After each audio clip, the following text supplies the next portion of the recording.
bienvenue à vous si vous venez nous rejoindre. Retour sur le plateau d'Ado Kids TV et notamment le monde de Jerry, le premier grand rendez-vous scientifique de la soirée. Pip pip, yeah! Nous sommes repartis pour la suite avec le 17h30 scientifique consacré à un des plus grands scientifiques de notre ère. Je vous souhaite un excellent été en notre compagnie. Soyez les bienvenus à vous pour cette grande aventure. Nous sommes ensemble pendant 30 minutes jusqu'à 18h et vous êtes les bienvenus. C'est parti!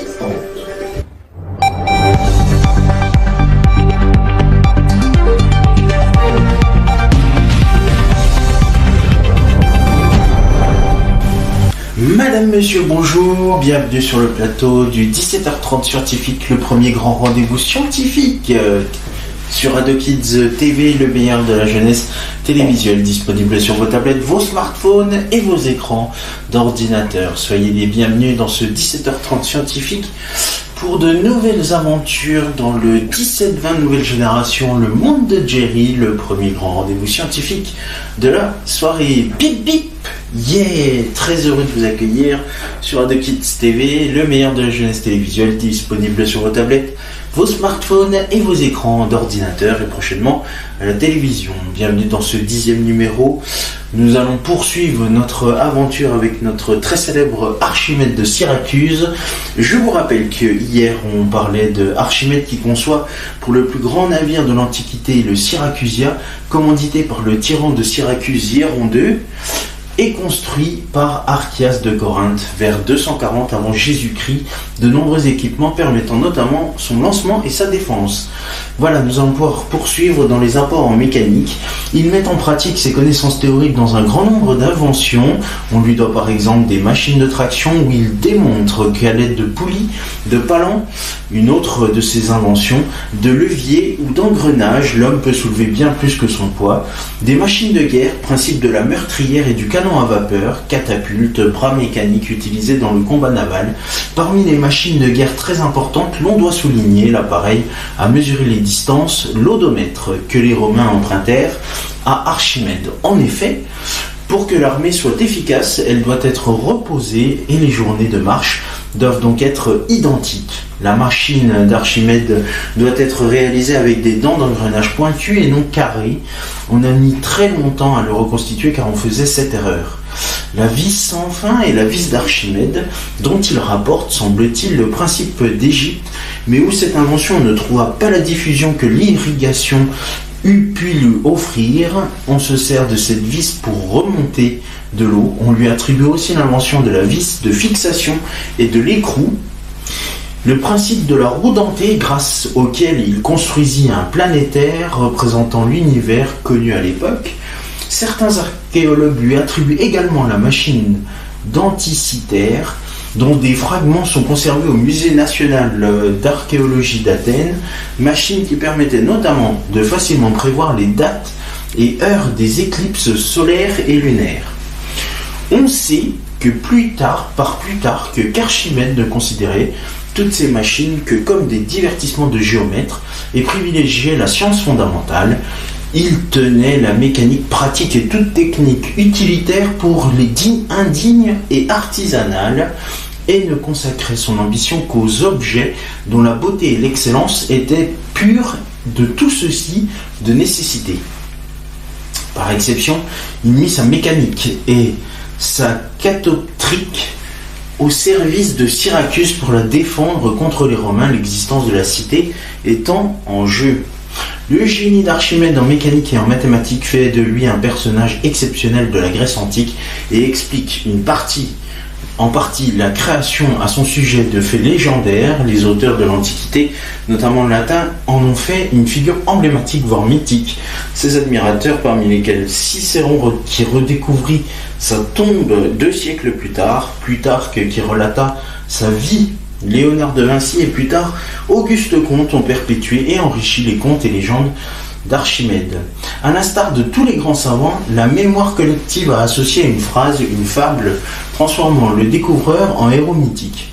À Isaac Newton est associée la pomme, à Louis Pasteur le petit Joseph Meister, à à Albert Einstein la célèbre formule E égale mc2, pour Archimède ce sera le mot Eureka. Oui, en grec ancien, Eureka signifiait j'ai trouvé. Prononcé en courant nu à travers les rues de la ville, selon Vitruve, Archimède venait de trouver la solution à un problème posé par Hieron II, tyran de Syracuse. En effet, Hieron avait fourni à un orfèvre une certaine quantité d'or à façonner en une couronne, afin d'être sûr que l'orfèvre ne l'avait pas dupé en substituant de l'argent, métal moins cher, à une partie de l'or. Hieron demanda à Archimède de déterminer si cette couronne était effectivement constituée d'or pur, et sinon d'identifier sa composition exacte. C'est dans sa baignoire, alors qu'il cherchait depuis longtemps, qu'Archimède trouva la solution et sortit de chez lui en prononçant la célèbre phrase « Il lui suffisait de mesurer le volume de la couronne par immersion dans l'eau, puis de la peser afin de comparer sa masse volumique à celle de l'or massif. » Vitruve cite cet épisode dans le cadre d'un proéonium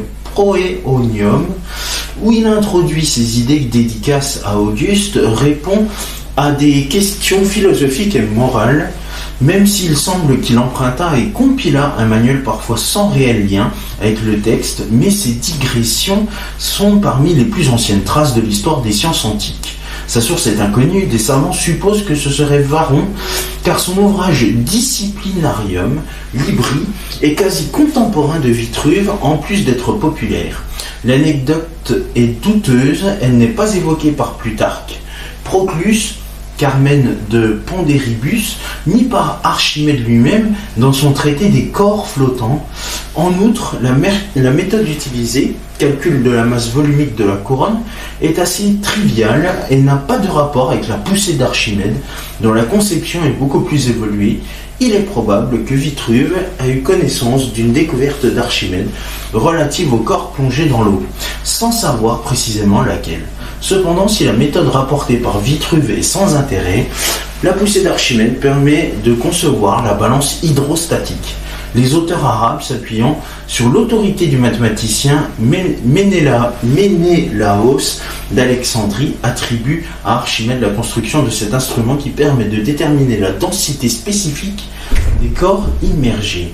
À l'époque moderne, cette balance a été proposée pour la première fois par Galilée. Lors de l'attaque de Syracuse, alors colonie grecque, par la flotte romaine, la légende veut qu'il ait mis au point des miroirs géants pour réfléchir et concentrer les rayons du soleil dans les voiles des navires romains et ainsi les enflammer. Cela semble scientifiquement peu probable car des miroirs suffisamment grands étaient techniquement inconcevables. Le miroir argentique n'existait pas encore. Seuls des miroirs en bronze poli pouvaient être utilisés. Des expériences visant à confirmer la légende menée par des étudiants du Massachusetts Institute of Technology, MIT, en octobre 2005, ou encore par l'équipe de l'émission de télévision Mythbusters sur Discovery Channel en janvier 2006 ont en effet montré la difficulté de reproduire dans des conditions réalisées et réalistes les faits rapportés par la légende.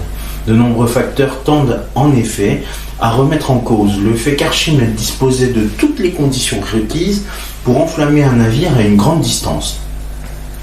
En 212, après plusieurs années de siège, avant Jésus-Christ, Syracuse tombe aux mains des Romains. Selon Plutarque, le général Marcus Claudius Marcellus accorde à contre-cœur à ses soldats la permission de s'emparer des trésors et des esclaves, mais leur défend expressément de toucher aux personnes libres, de tuer, de déshonorer, de réduire en esclavage aucun des Syracusiens. Plutarque rapporte que Marcellus a été très affligé d'apprendre la mort d'Archimède et décrit 3 récits de celle-ci, soit par un légionnaire romain irrité de son refus de le suivre jusqu'à Marcellus avant qu'il ait achevé la démonstration de son problème, soit par un légionnaire romain sans d'autre raison que de le tuer, se souciant peu de sa démonstration et de sa supplique de ne pas laisser le problème imparfait, soit que les légionnaires romains qui voulurent s'emparer d'une caisse, croyant qu'elle contenait de l'or et non des instruments de mathématiques, tels que des cadrans au soleil, des sphères et des angles, avec lesquels on mesure la grandeur du Soleil qu'Archimède portait à Marcellus. Plutarque rapporte également qu'Archimède aurait demandé à ses amis et ses parents de placer sur son tombeau, après sa mort, un cylindre renfermant une sphère et pour inscription le rapport du solide contenant au solide contenu. Cicéron déclare que lors de sa questure en Sicile en 75 avant Jésus-Christ, il se mit à la recherche du tombeau d'Archimède, oublié des habitants de Syracuse, et qu'il identifia au milieu des ronces par l'inscription qu'il ne rapporte pas, gravée sur la base d'une petite colonne, et par les figures d'une sphère et d'un cylindre placé au-dessus. Le monument représenté de nos jours, comme le tombeau d'Archimède dans le parc archéologique de Néapolis, est en réalité un columbarium romain du 1er siècle. Contrairement à ses inventions, les écrits mathématiques d'Archimède sont peu connus dans l'Antiquité. En règle générale, les textes d'Archimède ne sont pas parvenus dans leur version originale. Ils sont rédigés en langue dorique, un ancien dialecte grec, mais sous la forme de traduction en grec le classique, en byzantin et en arabe. On ne possède aucun manuscrit rédigé de sa main. C'est à Héron l'Ancien, de 10 à 70, à Pappus, de 299 à 350 et à Théon de 335 à 405, trois mathématiciens d'Alexandrie, que nous devons les plus anciens commentaires de l'œuvre d'Archimède, mais la première compilation de ces travaux a été réalisée au VIe siècle de notre ère par le mathématicien grec Eutocius d'Ascalon, que nous en parlerons prochainement, dont les commentaires des traités sur la sphère et le cylindre, sur la mesure du cercle et de l'équilibre des figures planes sont d'une importance majeure. Toujours au VIe siècle, l'architecte byzantin Isidore de Millet est le premier à publier les 3 livres commentés par Eutocius, auxquels viennent s'ajouter les autres travaux au fur et à mesure qu'ils sont redécouverts jusqu'au IXe siècle.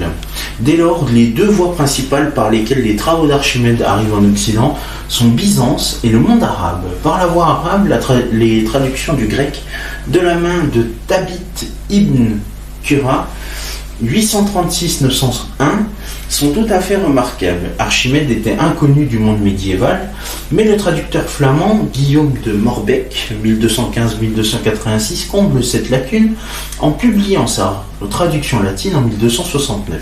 Cette édition et celles qui suivent permettent aux œuvres majeures d'Archimède de se faire connaître à la Renaissance. En 1544, à Bâle, en Suisse, Jean Hervasius imprime pour la première fois tous les textes grecs connus jusqu'alors et les fait éditer en grec et en latin par Thomas Geschoff, dit Venatorius.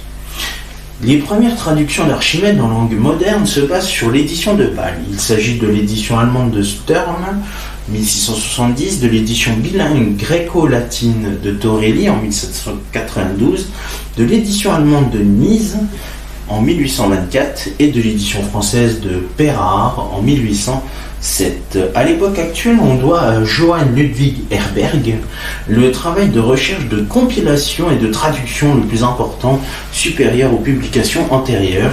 À la fin du XIXe siècle, Herberg publie une traduction de toute l'œuvre d'Archimède connue à l'époque à partir d'un manuscrit grec du XVe siècle.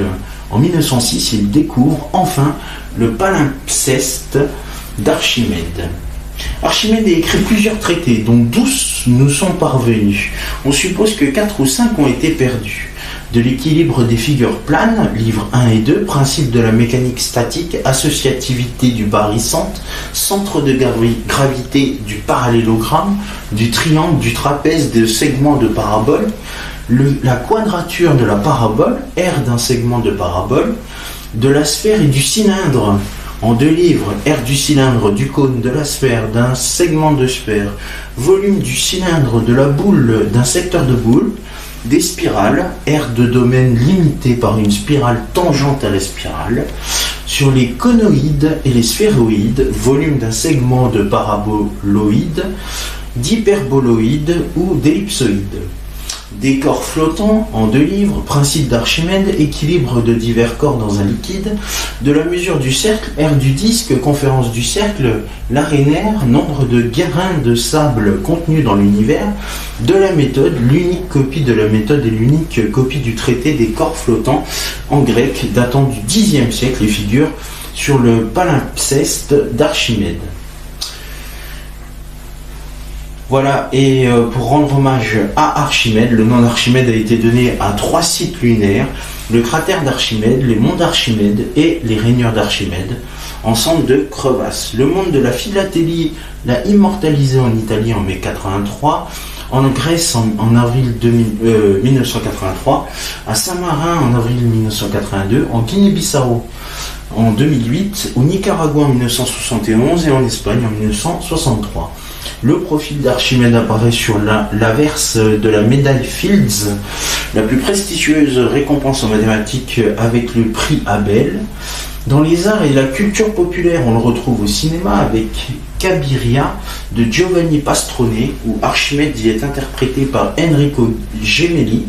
En 1960, la charge de Syracuse de Pietro Franchisi, Archimède y est interprété par Rossano Brasi. Et enfin en 2023 avec le célèbre film Indiana Jones et le cadran de la destinée de James Mangold, où Archimède y est interprété par Nasser Memarzia.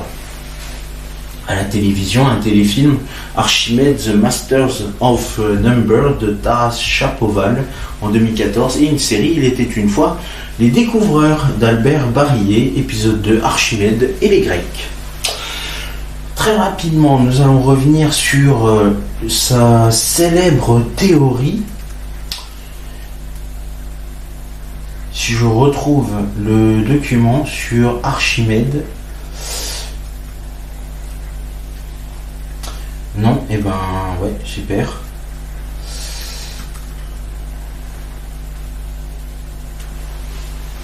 Théorie Archimède, on va voir si il va me l'afficher.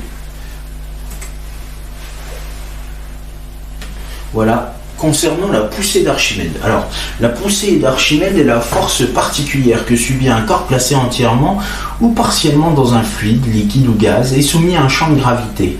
Cette force provient de l'augmentation de la pression du fluide avec la profondeur ou l'altitude, effet de la gravité sur le fluide, avec notamment la question de l'hydrostatique. La pression étant plus forte sur la partie inférieure, quand moi je vais appuyer, je vais mettre une certaine force, qui va émettre une certaine pression dans mon liquide d'un objet immergé que sa partie supérieure. Il en résulte une poussée globalement verticale ascendante. C'est à partir de cette poussée que l'on définit la flottabilité d'un corps. Cette poussée a été pour la première fois étudiée par Archimède. Tout corps plongé dans un fluide au repos entièrement mouillé par celui-ci ou traversant sa surface libre subit une force verticale dirigée de bas en haut. Donc on appuie et du coup il y a une force qui est dirigée de bas vers le haut et égale et opposée au poids du volume de fluide déplacé. Cette force est appelée la poussée d'Archimède. Elle s'applique au centre de masse du fluide déplacé, appelé centre de poussée. Pour que le théorème s'applique, il faut que le fluide immergeant et le corps immergé soient au repos. Il faut également qu'il soit possible de remplacer le corps immergé par du fluide immergent sans rompre l'équilibre. Le contre-exemple étant le bouchon d'une baignoire remplie d'eau.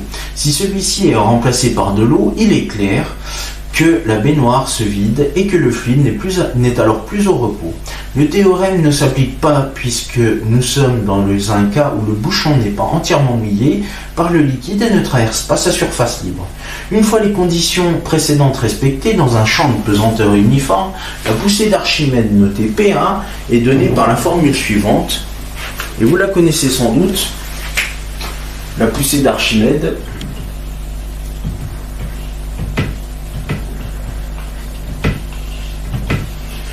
qui est notée donc PA est égal à mg.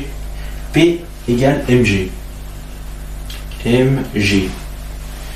Et si on va plus loin, c'est moins m de g, donc c'est la gravité. Et donc la poussée d'Archimède est aussi une force.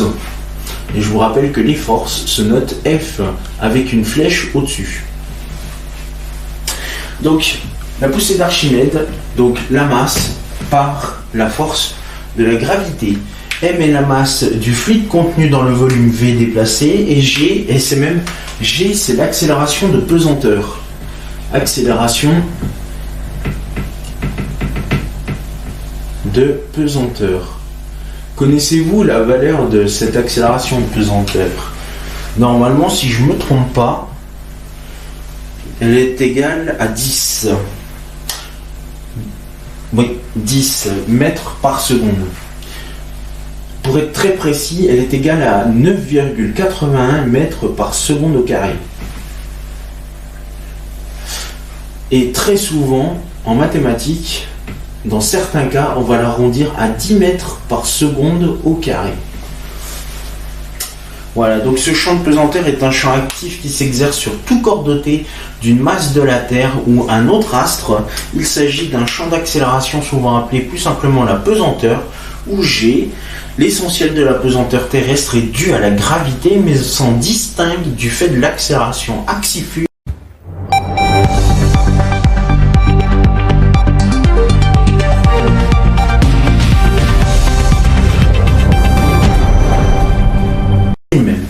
La gravité terrestre découle de la loi universelle de la gravitation de Newton, selon laquelle tous les corps massifs, dont les corps célestes et la Terre, exercent un champ de gravitation responsable d'une force attractive sur les autres corps massiques. Dans le référentiel terrestre, le mouvement de rotation autour de l'axe des pôles induit une accélération d'entraînement axifuge qui, combinée à la gravité dont définit la pesanteur, cette définition est généralisable aux autres corps célestes.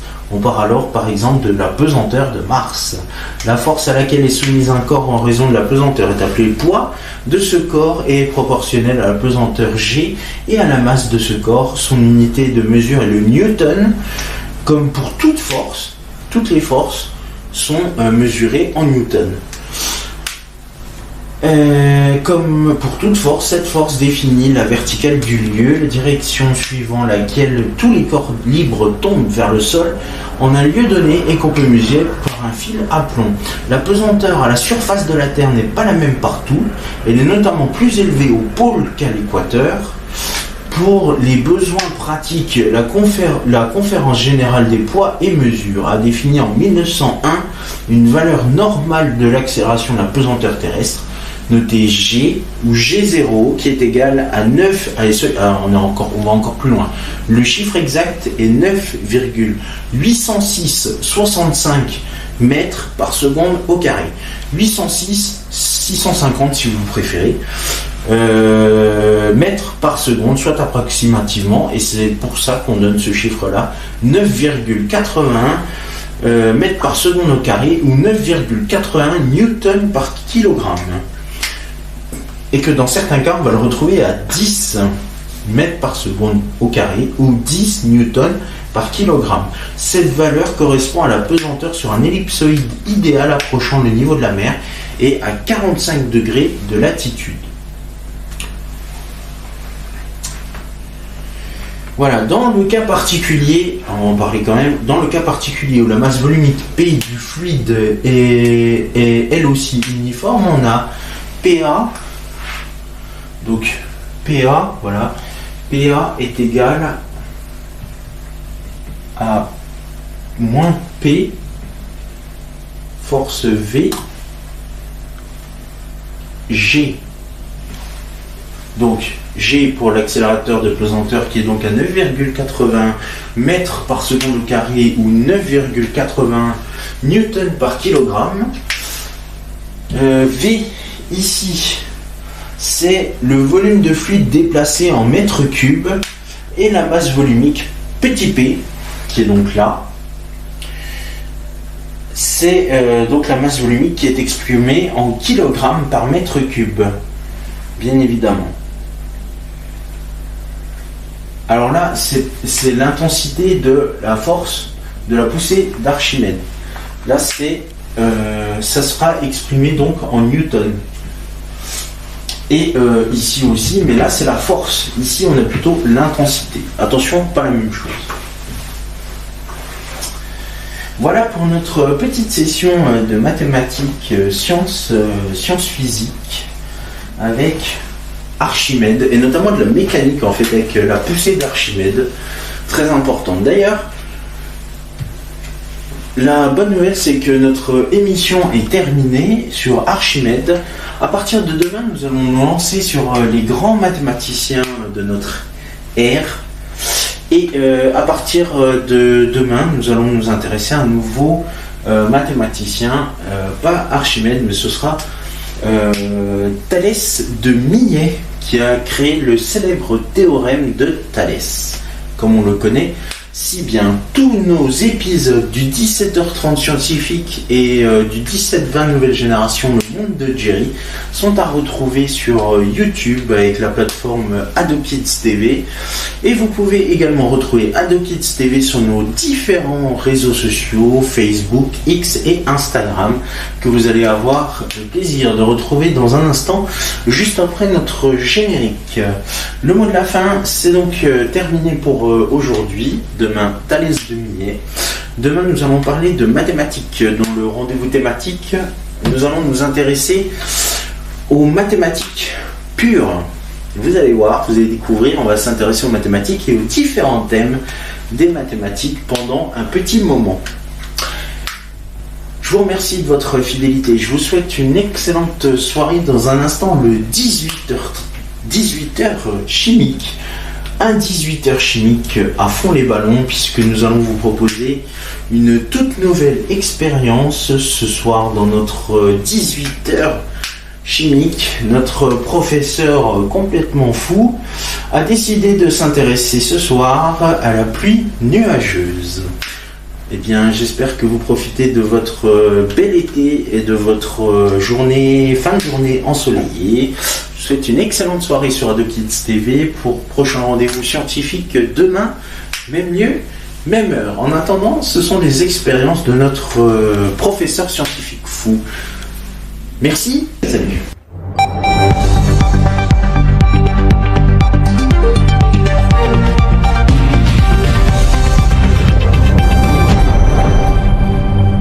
Mes petits poussins, mes petits poulets, vous pouvez voir s'afficher sur votre écran les réseaux sociaux, mais aussi le compte YouTube d'AdoKids TV.